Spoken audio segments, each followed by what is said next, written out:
Recent news has been replete with the death of American retail, and fundamentals for various sectors in the retail sector does reflect that. Neighborhood and community center vacancies ended the second quarter of 2017 up 10 basis points at 10%.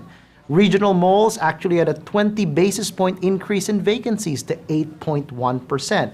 Rents did not turn negative in terms of growth, but grew very slowly. Asking and effective rents for neighborhood and community centers rose by 0.4% in the second quarter.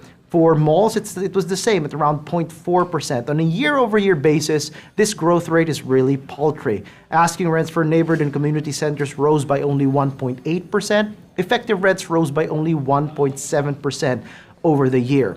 Now, with that said, what's going on in retail right now is a story that we've explored in previous videos. A lot of retailers are still really figuring out their omni-channel strategy, or whether or not to sell via brick and mortar stores or to sell via online channels. Now, with that said, a lot of the reporting in media tends to be biased and tends to be subject to headline risk. They will report on store closures, but they rarely do report on store openings. If you take a look at freestanding retail centers with a more experiential bent, if you take a look at the Apple stores of this world, there are a lot of retailers that are actually winning in the marketplace. But with that said, the overall pie is not growing as quickly, given how slowly the economy is growing, and online sales and e-commerce is still taking a bigger share of that pie. This is the dilemma that's facing brick and mortar retail right now. Reis is projecting rising vacancy rates for the retail sector till things shake out over the next year or two.